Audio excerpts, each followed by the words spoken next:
Good evening, I'm Amna Nawaz. Jeff Bennett is away. On the NewsHour tonight, President Trump fires Attorney General Pam Bondi following her turbulent tenure at the Justice Department, including her handling of the Epstein files. Congressional Republicans announce a plan to end the partial government shutdown and fund most of Homeland Security, but the political battles continue. And Russian soldiers face torture and extortion from their own superiors as the invasion of Ukraine grinds on. The people are saying that literally paid everything to have our father, brother, husband not to be killed.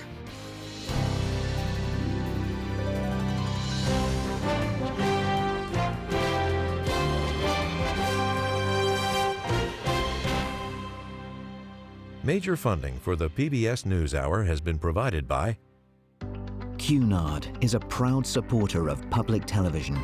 On a voyage with Cunard, the world awaits. A world of flavor, diverse destinations, and immersive experiences. A world of leisure and British style. All with Cunard's White Star service.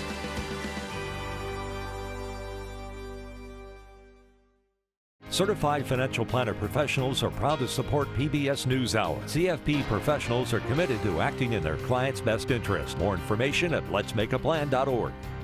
the Gordon and Betty Moore Foundation, established to create positive outcomes for future generations. And friends of the NewsHour, including Robert S. Kaplan and Wendy J. Selden through the Raymond James Charitable Endowment Fund.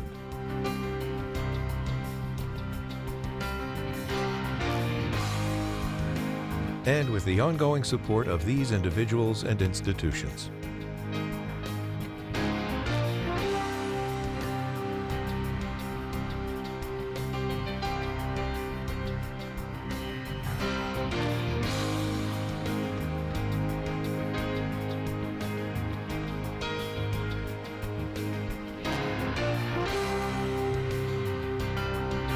This program was made possible by the contributions to your PBS station from viewers like you. Thank you. Welcome to the NewsHour. President Donald Trump has ousted the second member of his cabinet in less than a month. Attorney General Pam Bondi will be leaving her role after just 14 months on the job. In a post on his social media platform, the president said Bondi would be, quote, transitioning to a much-needed and important new job in the private sector. He did not specify the reason for her dismissal. Our justice correspondent Ali Rogan has more on Bondi's firing and what comes next for the Department of Justice. After the announcement, Bondi called her time as AG the honor of a lifetime and said it was easily the most consequential first year of the Department of Justice in American history. During her tenure, Bondi has faced bipartisan criticism for her handling of the department's investigation into late convicted sex offender Jeffrey Epstein. And the president himself has expressed frustration over her lack of prosecutions of his perceived political enemies. But Bondi was also a vocal ally of President Trump, who frequently attacked members of Congress on his behalf, including at a combative hearing in February.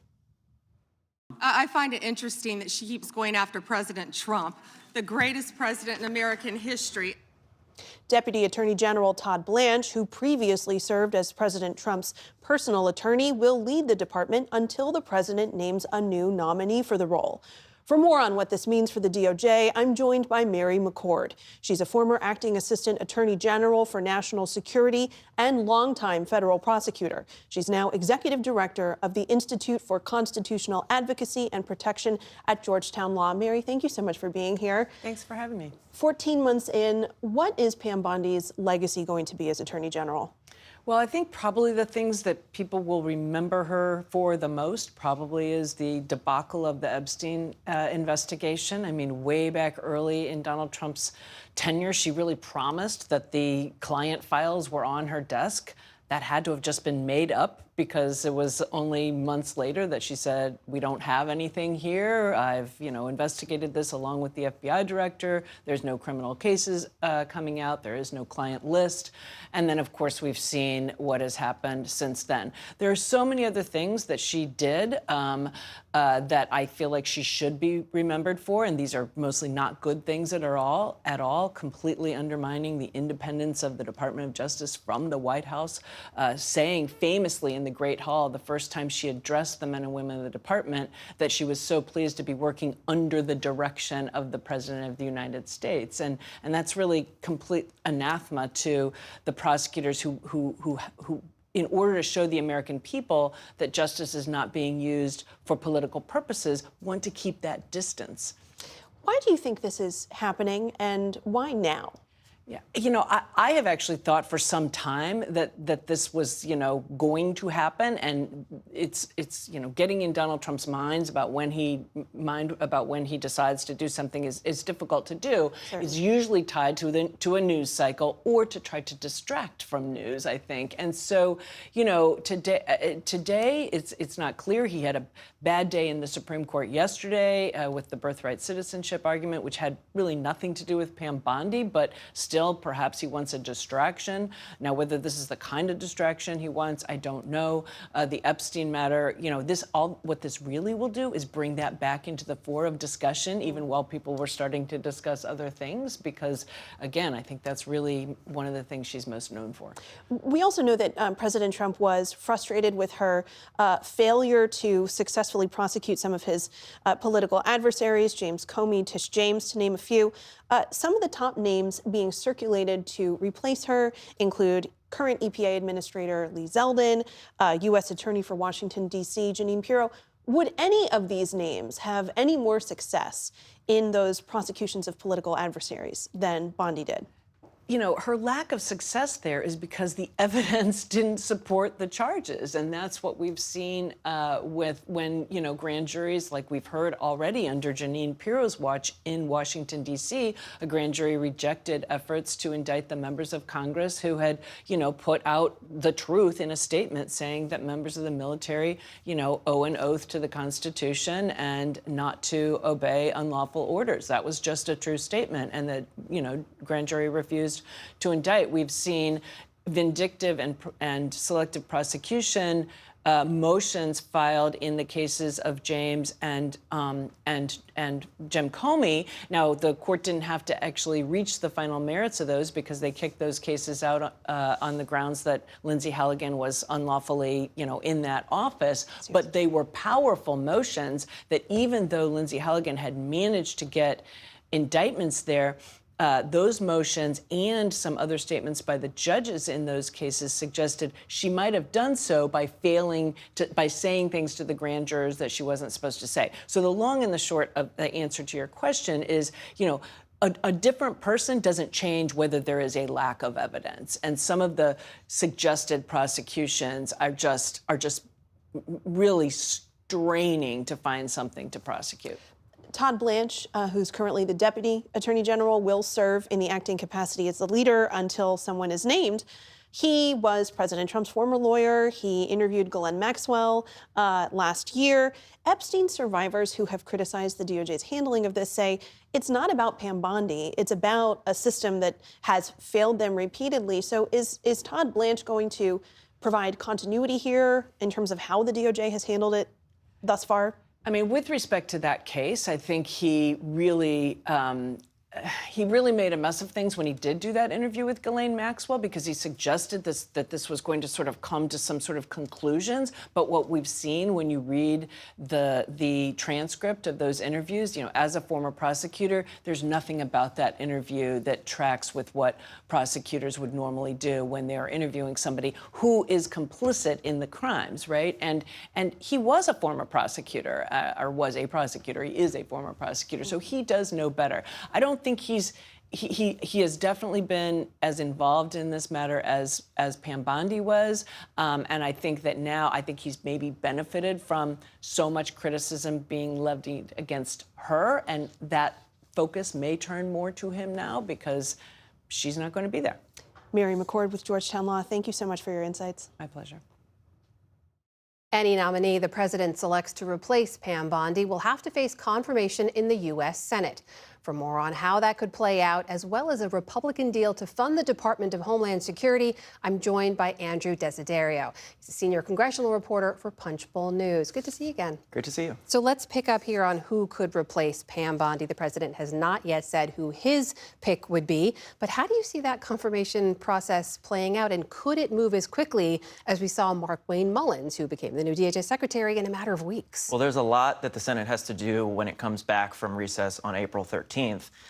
But on top of that, I think this move has the potential to backfire on the president in the sense that it will reignite the Epstein files conversation, right? One of the reasons it's been reported why the president fired her was because he was uncomfortable with how she handled the whole matter. And this will be another opportunity for senators to question whoever the nominee is in a confirmation hearing about that very issue, which is something that we know gets under the president's skin, and that's going to be broadcast for everyone to hear. Oh. In terms of the prospects for confirmation of the new individual, I mean, unless it's someone really out there like Matt Gaetz, for example, which I don't think it will be, I think Senate Republicans will be able to get behind the ultimate nominee. All right, let's turn now to this partial government shutdown, nearly 50 days in now. Senator Thune, Speaker Johnson announced a plan to fund most of DHS. They're punting on funding ICE and CBP to a later deal. How did this deal that they are talking about now, how did this become the deal? Well, the Senate passed it by unanimous consent at 2:30 in the morning last week. I was there in the Senate chamber watching it. But, you know, it's interesting because the very next day, the House Speaker, Mike Johnson, rejected it, said he called it a crap sandwich. House Republican leadership was just like, no, we're not doing this. This is a complete joke, right? And Leader Thune thought he had the buy-in from the House and from the White House on this. And then we were at a stalemate. Both chambers left for recess. It was, okay, the DHS shutdown is going to drag on now. Fast forward just 5 days later, and the Speaker and Leader Thune have now come to an agreement that the House is just going to pass what the Senate passed. So early this morning at 7 a.m. during a pro forma session of the Senate, Leader Thune went to the floor and effectively sent that bill back to the House so that they can vote on it. Now, House Republicans had a call earlier today in which Speaker Johnson got a lot of pushback for his agreement with Leader Thune on proceeding with this deal because it leaves out ICE and CBP funding. So that's going to be a big point of contention for Republicans. So look ahead for us now. What could be the House timeline on this if they vote on it, and will it pass if it does move forward? Well, it's a recess week next week, and it sounds like it's very unlikely that the Speaker will bring the House back to vote on this legislation. Again, it would pass overwhelmingly, right? That's not the issue. The issue is for Mike Johnson, he cannot put something on the floor that doesn't get, a healthy number of Republicans supporting it. So if you've got less than half of the conference, for example, that's not going to vote for this, but then you get every Democrat voting for it, that's really bad for Mike Johnson's standing in terms of either continuing to be Speaker or to be House Minority Leader if Republicans lose control of the chamber later this year. So that's something he's got to consider. And it means that this shutdown is just going to drag on unnecessarily, I would say, for an extra 2 weeks here because the Speaker did not just try to pass the bill that the Senate originally passed, which they sent back to them now. It's like this game of ping pong right now. So walk us through what this Republican plan could look like to fund CBP and ICE later. What's that process? So they're going to use a process called budget reconciliation, which is a process that allows them to pass something with only Republican votes. They can evade the filibuster. They don't have to worry about Democrats. The catch is that it has to deal with things that are budgetary in nature. So ICE and CBP funding obviously qualify there. But it has to have offsets, too. It has to be deficit neutral. So we're talking about what are the Republicans going to try to cut? There have been reports that they would look at health care-related cuts again, like they did last year in the One Big Beautiful Bill Act. So that's going to be a politically fraught process for them. And the president has said he wants that bill on his desk by June 1st. It's essentially 2 months from now. Pretty quick timeline for a process as complicated as this. Andrew Desiderio, Punchbowl News. Always great to have you here. Thank you.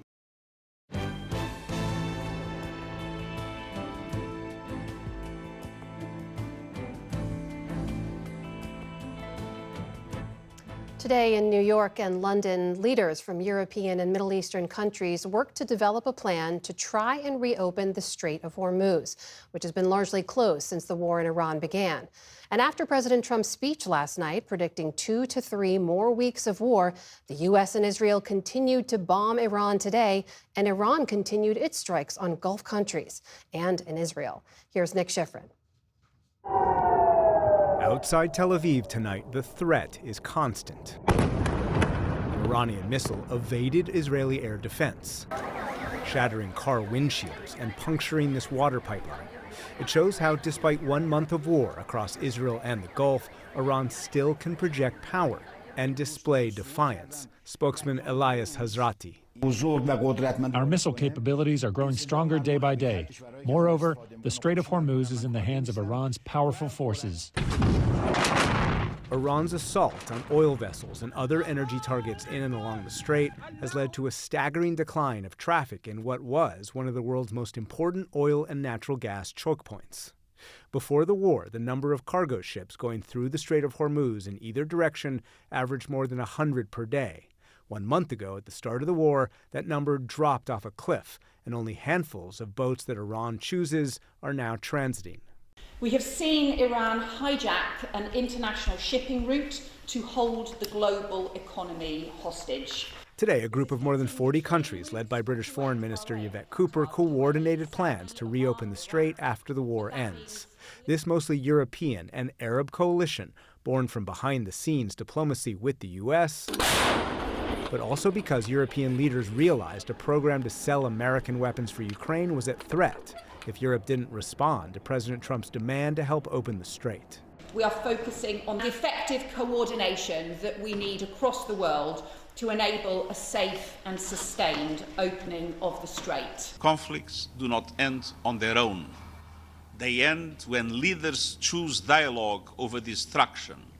In New York, at the United Nations, diplomats met at the Security Council to debate a draft resolution aimed at authorizing a military mission to protect commercial shipping in and around the Strait of Hormuz from Iranian attacks. A final vote is expected tomorrow, but a senior official from a country on the Security Council tells PBS News Hour Russia could issue a veto. We are confident that this draft resolution is consistent with international law, contrary to what Iran is doing today. But some European leaders are skeptical of that plan and frustrated with President Trump. Today, French President Emmanuel Macron accused President Trump of weakening NATO. Quote, "If you create doubt every day about your commitment, you hollow it out. And when we're serious, we don't say the opposite of what we said the day before." When this conflict is over, the strait will open up naturally. It'll just open up naturally. Last night, President Trump argued that Iran's desire to sell oil will mean the problem of the Strait of Hormuz will solve itself. But President Trump also expressed a desire to escalate, today posting this video of a U.S. strike on a bridge that a U.S. official tells PBS NewsHour was a planned Iranian resupply route. The view from a nearby family picnicking during the attack, terrifying.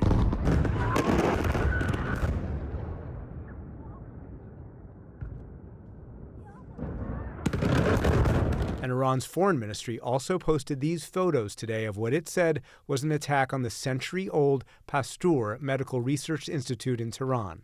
A U.S. official denies this was an American attack. We're going to hit them extremely hard over the next 2 to 3 weeks. We're going to bring them back to the Stone Ages where they belong.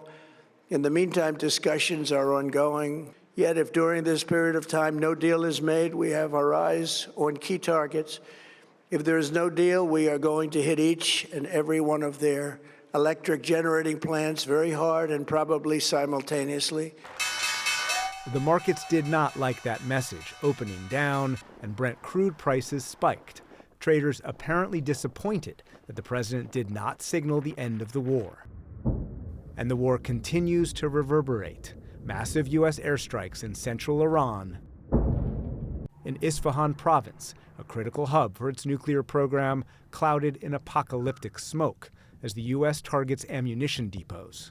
The president vows to continue the war for another 2 to 3 weeks. For the PBS NewsHour, I'm Nick Schifrin.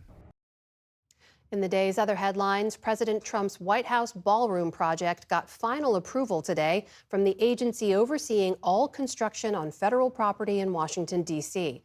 The 12-member National Capital Planning Commission, which is led by Trump appointees, voted overwhelmingly to allow the project to proceed. It addresses a real operational need while contributing a building that is dignified, harmonious with its surroundings, and worthy of the White House campus and the American people. And for those reasons, I support moving forward with it.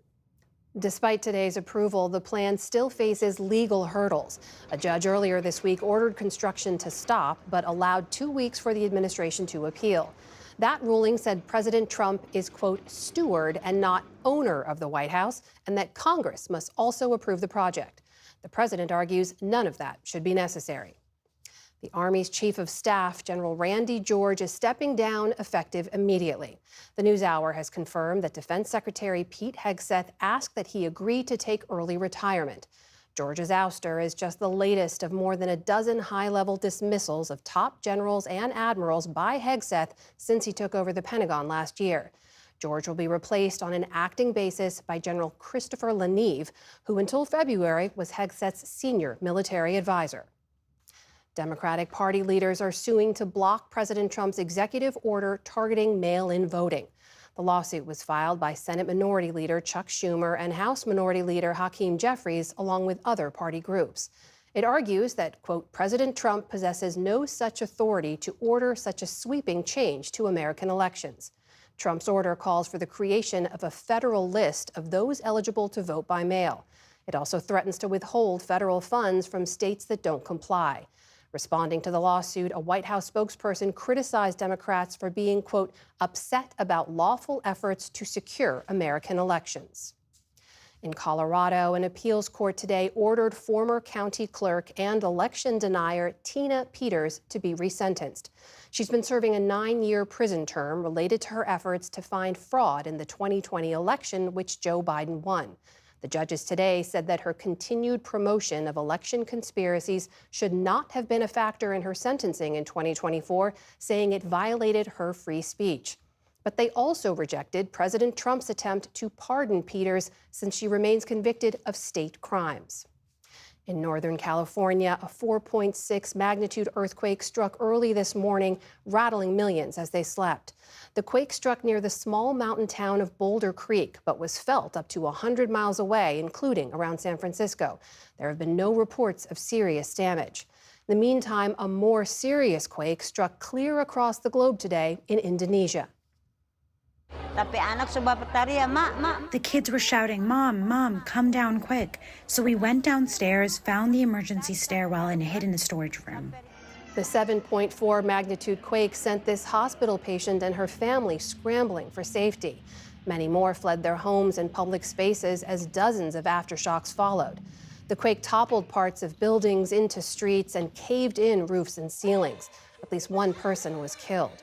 The earthquake originated underwater, generating a small tsunami, but authorities say that danger has now passed. The Trump administration said today it will impose a 100% tariff on some imported pharmaceuticals. But companies can avoid the new levies by agreeing to lower prices or by establishing new factories to serve the U.S. market. That's one of 2 executive orders signed by President Trump today, with the other focusing on metals. The U.S. is revamping the way it assesses tariffs on foreign steel, copper, and aluminum, with the stated aim of simplifying the system for U.S. companies. Today's steps are the administration's first such moves since the Supreme Court ruled in February that the president's sweeping global tariffs were illegal. They also come exactly 1 year to the day since President Trump rolled out those worldwide tariffs on what he called Liberation Day. That included tariffs on many of America's closest trading partners. Despite largely being struck down, their broader economic and political impacts are still playing out. In the meantime, on Wall Street today, it was Iran, not tariffs, that was top of mind for investors. The Dow Jones Industrial Average slipped about 60 points on the day. The Nasdaq shook off early losses to post a modest gain of nearly 40 points. The S&P 500 also closed a touch higher. And the world's oldest land animal, Jonathan the tortoise, is alive and well after reports of his death spread on social media yesterday. Officials from his home island of St. Helena in the South Atlantic posted a proof of life photo with images of today's headlines in the background. Condolences had poured in yesterday after an ex-post claiming to be from Jonathan's veterinarian announced he had died. It was viewed more than 2 million times. His real vet later clarified that it was a hoax aimed at soliciting crypto donations. Jonathan is believed to be 193 years old. This photo is from the 1880s. That means he was born about 5 years before Queen Victoria's coronation and nearly 5 decades before the invention of the light bulb. Still to come, on the NewsHour, Iran continues attacks across the region despite the president's claims that the war is winding down. Astronauts progress on their voyage around the moon and deeper into space than any human has gone. And Judy Woodruff explores how the No Kings protests fit into America's history of protest. This is the PBS News Hour from the David M. Rubenstein Studio at WETA in Washington, headquarters of PBS News. We return to the war now in the Middle East, the blocking of the Strait of Hormuz, and reaction to President Trump's announcement that the attacks will go on 2 to 3 weeks more. For that, we turn to Robin Niblett, a distinguished fellow and former director at Chatham House, that's a global policy think tank, and Firas Maksad is managing director of the Middle East and North Africa practice at the Eurasia Group. It's an international consulting firm. Welcome to you both. And Firas, I'll begin with you because clearly all nations are not viewing the war in Iran and its impacts the same. So let's begin with the regional countries in the Gulf. How are they looking at the U.S. and Israeli war in Iran, and what do they want to see happen now? Well, it's not a uniform view across the Arabian Gulf. These countries have different interests. They have different positions from Israel, and they've been also impacted in different ways as a result of this war. I think it's important to point out that most of these countries prefer diplomacy rather than war at a time when it was actually Israel that was very much lobbying the president of the United States to conduct this military operation. That view, however, began to change as Iran very much attacked these countries, Saudi Arabia, the UAE, Qatar, Kuwait, Bahrain, and others. And the private message to the president increasingly became, go on, we're already taking the hit, finish the job, don't leave us with an Iran that's standing 10 feet tall, having taken on the United States and Israel, survived regime decapitation, and continues to fire ballistic missiles. As of late, however, that message is again changing. These countries now increasingly worried that as President Trump, in the 2 weeks ahead, sends more forces to the region, promises and threatens escalation, their critical infrastructure, the energy, the power plants, and the desalination plants might be very much in the bullseye. So they're very concerned at this point. Robin Niblett, meanwhile, we know the European allies never wanted the U.S. to withdraw from that Iran nuclear deal in the first place, never wanted this war to begin. And you just heard President Trump last night call upon them, as nations that depend on the oil and liquefied natural gas that goes through the Strait of Hormuz, to act, to, in his words, grab it and to cherish it. How is that message going down with European allies today? Not well, like the whole war itself. I think there's a view expressed by just about every European leader that this was a war that was not well planned, doesn't have clear objectives, a war in which the Europeans were not consulted, to the extent that even the British weren't prepared at the beginning to be able to allow bases to be used for the initial assault, something that President Trump has called out very harshly, as you know. You've got to remember this comes on the back of, for Europeans, the Greenland shock threat to sovereignty in Europe, which is quite a shocking element for them to be coping with as well. A trade war, unpredictable positions on Ukraine.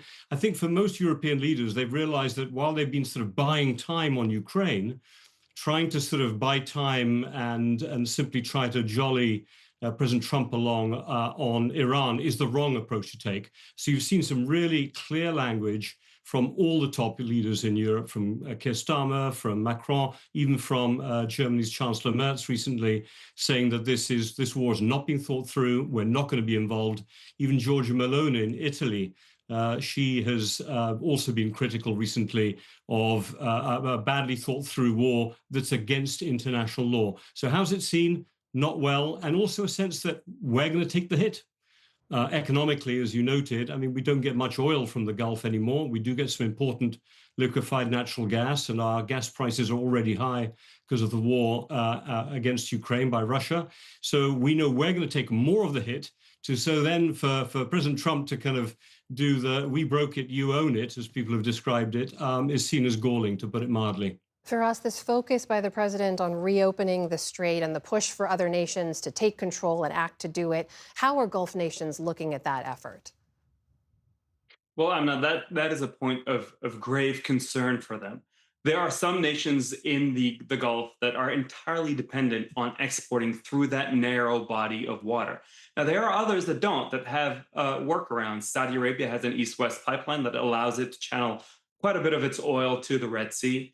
The UAE also has a workaround that channels oil, 1.4 million barrels a day. But for most of these countries, the strait is the lifeline. And the idea that Iran might control it after all this is said and done, or that Iran might even charge some kind of a toll system, a toll regime, is something that's very concerning. I think it's very important for us to also remember that the Red Sea, the Bab el-Mandeb Strait, that where Yemen and the Houthis are, can also become contested if the Houthis choose to attack the Saudi pipeline or to fire at ships there. So it's an overall picture that is very much clouded, and the United States and its president essentially devolving responsibilities to others is not what these countries want to hear right now. Robin, in the minute or so we have left, you've mentioned Mr. Trump's repeated threats to leave NATO, and after European allies rebuffed his efforts to help reopen the strait last month, he threatened to stop sending weapons to Ukraine.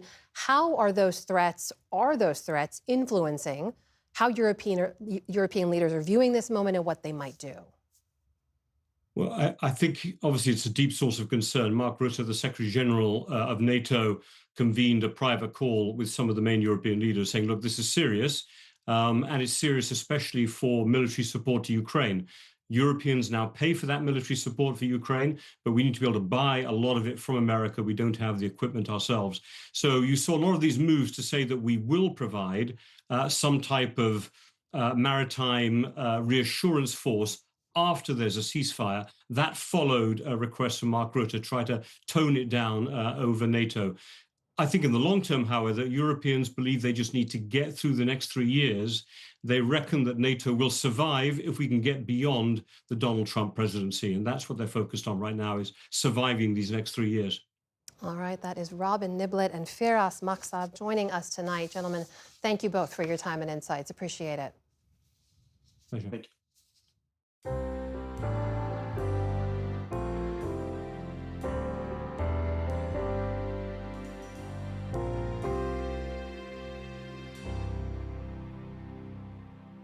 New research estimates Russian forces have suffered more than 1 million casualties in its war against Ukraine. At the same time, its territorial gains have been some of the slowest in modern history. Tonight, we get a rare look at the Kremlin's war machine. Special correspondent Simon Ostrovsky reveals the brutality and the corruption eating away at the Russian military from the inside. And a warning, viewers may find some scenes in this report disturbing. In Russia's military, men learn quickly to fear their commanders more than their foe. This is the treatment awaiting those who refuse to hand over their pay. Hundreds of videos circulating on Russian social media reveal horrific punishments by superiors extorting money from their men. Soldiers report being locked in cages, electrocuted, and sexually assaulted. Those wounded, but lucky enough to survive, must pay thousands more to be declared unfit for service, or they're forced to literally limp into battle. Russian warriors, this is how we go to the front. Corruption, dictating who lives and who dies. In Russia, military cemeteries are running out of space to bury the dead, while the authorities are trying to keep the scale of their losses secret by blurring them on maps. New research published by the Center for Strategic and International Studies in Washington, D.C., shows the extraordinary price Russia is paying as its war in Ukraine grinds on into its 5th year. Between the start of the full-scale invasion in 2022 and the end of last year, Russian forces have suffered 1.2 million casualties, which include the dead, wounded, and missing. Out of that staggering number, as many as 325,000 are believed to be dead. One of the report's authors is Seth Jones, a former senior official in the Department of Defense. He said many Russians are dying because they're unable to pay bribes and are being sent to the front lines to be killed. They're being used as bait, so they draw fire. And when there's artillery that goes off, Russian artillery or Russian drones are able to, say, spot where Ukrainian locations are. One of the things I've been struck by as I've looked at the video footage that's come out of this war is that you often see soldiers who are totally unfit for duty. I'm talking about people who are on crutches, people who are missing limbs. You have to ask yourself, why is this happening? What kind of a strategy is that? I think this is where the Russians believe this is the least worst strategy because they have an advantage in numbers. The problem, of course, is that it leads to historical numbers of casualties. It is unprecedented since World War II. Another way of looking at it is by comparison to America's deadliest war since World War II, the Vietnam War. Here in Washington, D.C., at the Vietnam War Memorial, the names of servicemen and women who died and went missing in Vietnam are commemorated on these walls. In total, it's about 58,000 names.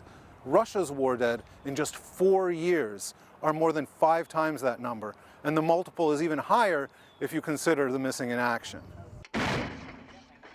After nearly 2 decades, the widely unpopular Vietnam War ended with an embarrassing withdrawal of American troops and the fall of South Vietnam. With Ukraine, the Kremlin has managed to project strength both at home to its citizens and abroad when it comes to negotiating for land. Last year, President Donald Trump even told his aides the Russian army looked invincible after seeing footage from this military parade in Moscow. Yet on the actual battlefield, Russia's forces have advanced at a slower pace than any major offensive campaign in any war in the last century. We're seeing average rates of advance around 15 meters per day, and in some cases up to 70 meters per day. The advances are being measured in meters. Meters, right. That sounds like World War I. It's even slower than World War I, so this is slower than some of the slowest and most casualty-accepting campaigns we've seen in any war in the last century. In Russia, promises of generous sign-up bonuses and a steady paycheck have managed to feed enlistment drives, with recruitment targeted at the country's poorest regions. For now, that's helped compensate for the high battlefield casualty rates. Heartbreaking. Our boys are once again being sent to the Special Military Operations Zone. Leaked messages sent to this government website show mounting desperation among Russian soldiers and their families. Obtained by the independent Russian outlet Radio Echo, nearly 12,000 complaints filed over 6 months last year accuse commanders of corruption and violence towards their own men. In this 2025 video, military police in the Siberian region of Tuva beat and electrocute wounded soldiers to force them back to the front. Alexandra Arkhipova is a Russian researcher who spent weeks sifting through these letters to verify their authenticity and catalog the brutality that the Russian military is inflicting on its own men. In many cases, in many letters, the people are saying that literally we paid everything to have our father, brother, husband not to be killed.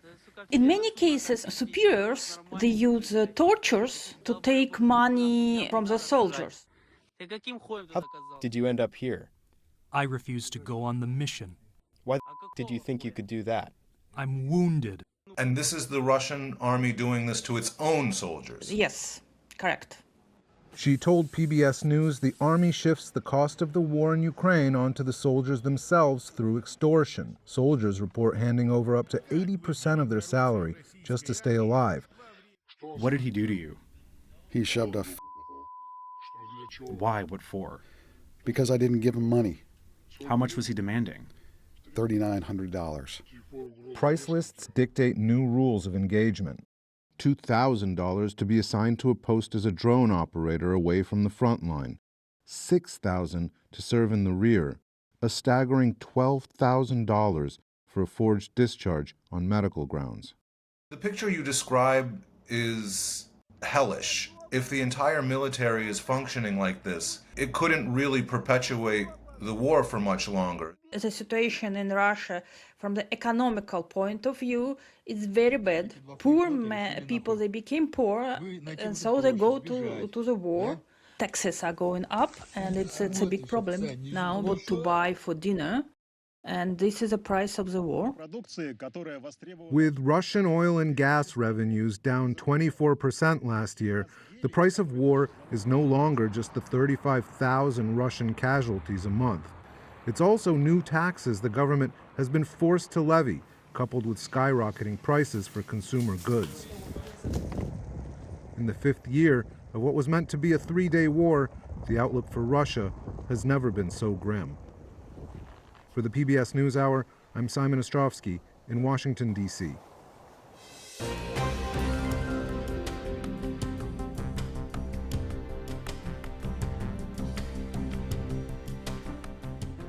A day after liftoff, Artemis II is now well on its way. 4 astronauts on a 10-day voyage around the moon and back, traveling deeper into space than any human ever before. For what's happening now and what comes next, I'm joined by our science correspondent, that is Miles O'Brien, who is just back from witnessing that historic launch yesterday. Miles, it's great to see you. So give us an update. In those first 24 hours since liftoff, what have the astronauts been up to and how's everything going so far? The mission is going smoothly, Amna. I don't want to hex it or anything, but things are going well. It is a test flight. And one of the things that was high on the list of things they wanted to understand was how well does the Orion capsule maneuver when it is manually controlled in space. So they separated from the second stage of the rocket, which is no longer needed for them, pulled back and attempted to get close to it as if it was docking, although they did not dock. There was a docking target as if there had been a docking mechanism on it, and it gave the crew an opportunity to fly the Orion, see what it's like as it got closer to that other object, obviously to tell them a little bit about how it handles for future docking. I was watching as Navy test pilot and astronaut Victor Glover handled this situation. And why don't you listen in? I think you will agree he's got the right stuff. And now I see ICPS in the docking camera field of view. Okay, waiting for 550. I'm on the THC. There's 550. Got a little rumble like we're driving on a rocky road, but much quieter than in the sim. 8, I can see the side docking target. That is a good-looking American flag. Copy. Going off, Fox. Great flying with you, Houston. Nice vehicle. Great job, Victor, and to the entire crew, and we enjoyed your excitement at seeing ICPS out the window. Smooth flying by a steady hand and someone who knows a lot about flying, but this time in space on a brand new vehicle, Amna. That is so very cool to hear. So Miles, not because I want specific details, but because it got attention, there was a report about some issues with the onboard toilet after launch. Is everything okay now? Well, I guess you could say it's a #1 problem, if you will. But yes, the toilet did fail initially. This was a big deal because, the Apollo capsules had no toilet. They had to use bags, and this was a big deal. They had to do a reboot on the system because a fan wasn't operating. The urine collection capacity was out of commission, but they got it rebooted, and everybody's fine and dandy on that priority. Good to hear. So walk us through what the next big hurdle is for these astronauts. What are they preparing for? What comes next? It's a historic moment, Amna, and it's going to happen potentially in about an hour or so. It's called the Trans-Lunar Injection Burn. This is when they will fire the rocket motors enough to increase the speed of the spacecraft by about 800 miles an hour, and that will be enough to pull the Orion capsule away from the gravitational pull of Earth and more toward the moon. Once this burn is done, they're pretty much on their way to the moon, and they'll get there on or about Sunday for this ride around the moon. So if they're expected to get there on or around Sunday, tell us a little bit about how much the rest of us down here on Earth will be able to witness and able to see of this historic journey.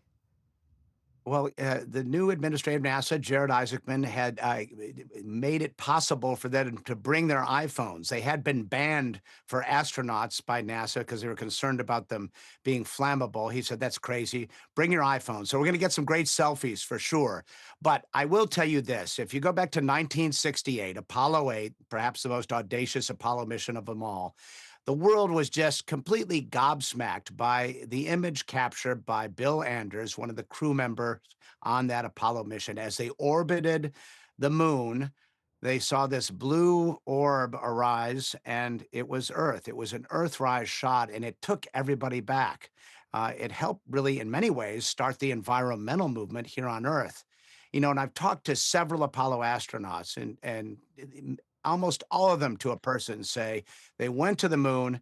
What they ended up being more fascinated about and more appreciative of was Earth itself. It will be interesting to see if this crew has the same experience. Miles O'Brien, always great to talk to you. Please come back soon. Update us on the mission. Thank you. You're welcome, Anna.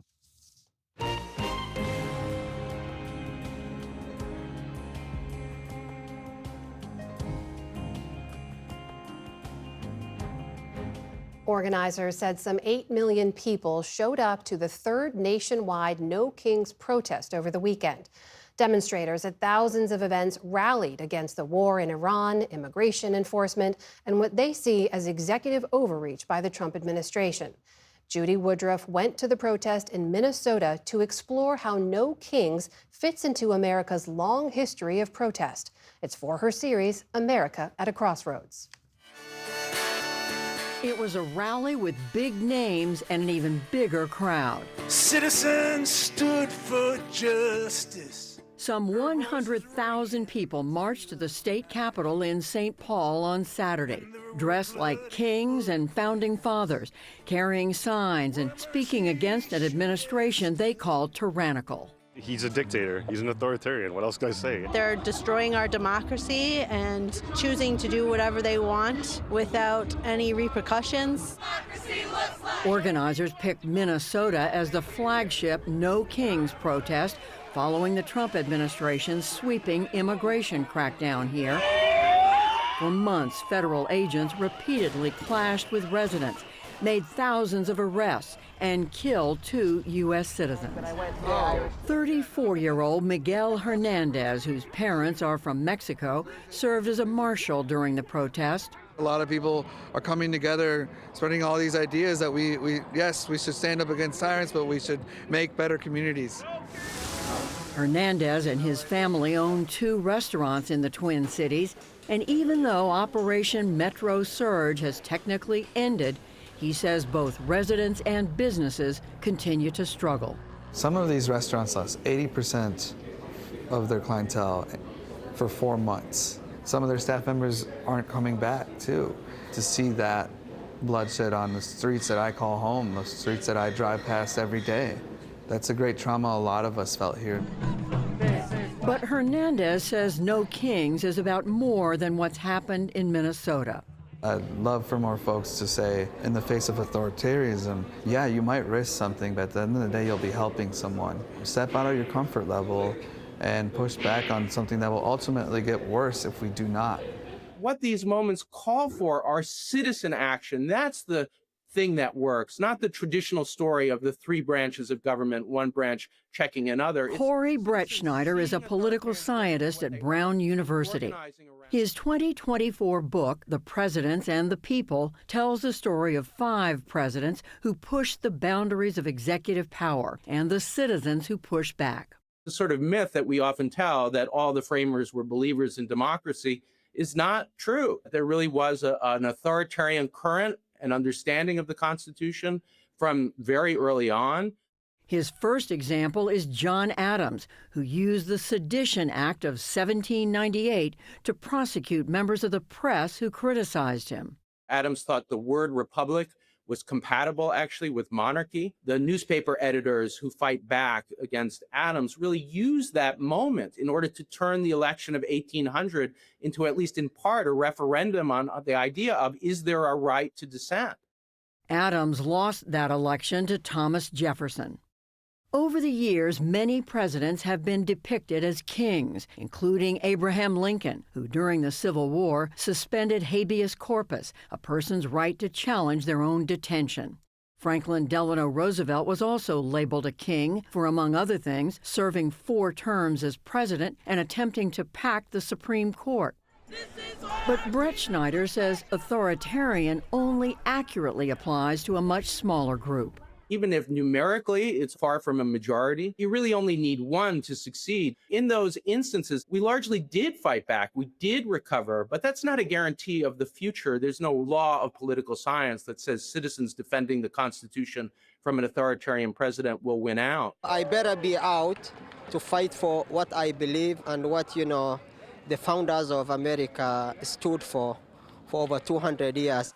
I've been thinking a lot about the men and women in 1776 who announced to the world that they would no longer be ruled by the King of England. Today, in 2026, our message is exactly the same. No more kings. Do you think of it in that vein, or no? I really don't. I think that the Democratic Party has a platform that consists almost exclusively of hating Donald Trump. John Hinderaker leads the Center of the American Experiment, a conservative think tank in the Twin Cities. These people are election deniers. They have never accepted the fact that Donald Trump won the 2024 election. He was selected by the American people to be the president. He's entitled to act as the president. Every single thing he does, they automatically oppose. And the resistance movement started before he was even inaugurated. They really know Trump is not a dictator, Trump is not a king. It's perfectly safe to go out there and call Trump all the horrible names you want to call him, because he is not, in fact, a dictator. Oh, who's this dirt squad? Callie Proctor is a mom and writer in Minneapolis. She voted for President Trump in 2024. We have a president who still is held accountable by things like elections, by things like courts, by things like other branches of the government, and systems that are still working and operating. Proctor says she saw government overreach while President Biden was in office, especially around COVID restrictions. Do you think what happened during the Biden administration is equivalent to what we're seeing now? I do, and I know that a lot of people do as well, but I think that if you talked with people who are at the No Kings rally, say, why are you here? I think that it would be ironically very similar to my own concerns. Kara Schultz is a libertarian who serves on the city council in the Twin Cities suburb of Burnsville.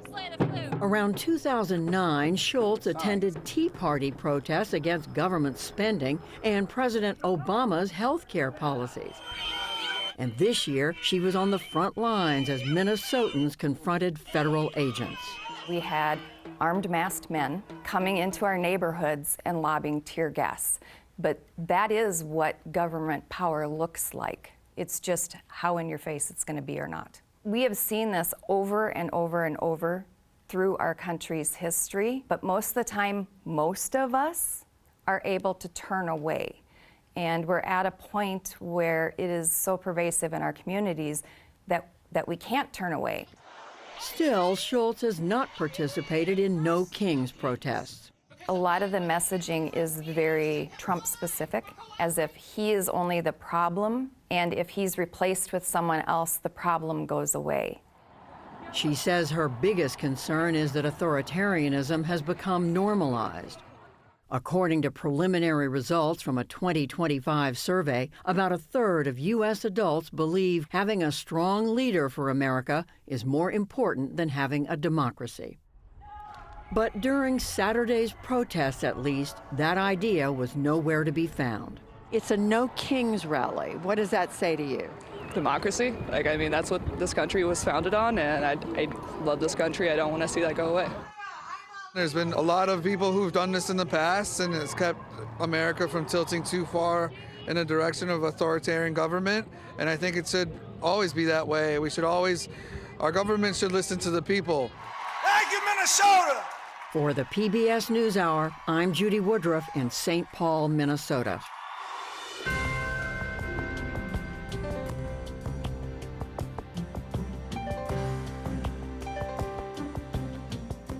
And that is the NewsHour for tonight. I'm Amna Nawaz.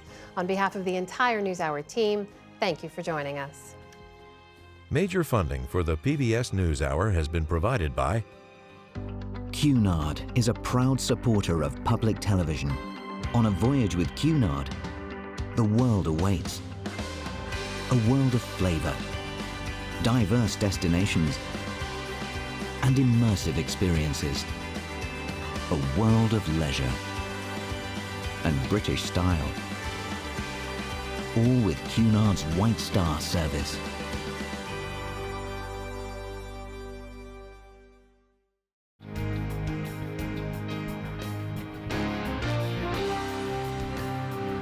Friends of the NewsHour, including Jim and Nancy Bildner and the Robert and Virginia Schiller Foundation. Certified financial planner professionals are proud to support PBS NewsHour. CFP professionals are committed to acting in their clients' best interest. More information at letsmakeaplan.org. The Walton Family Foundation, working for solutions to protect water during climate change so people and nature can thrive together. Funding for America at a Crossroads was provided by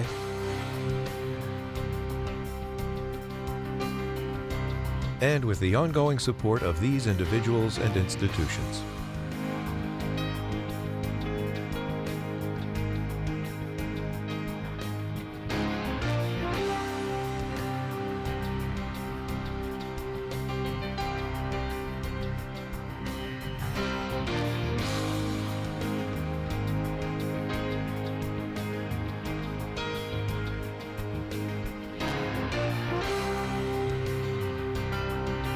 This program was made possible by the contributions to your PBS station from viewers like you.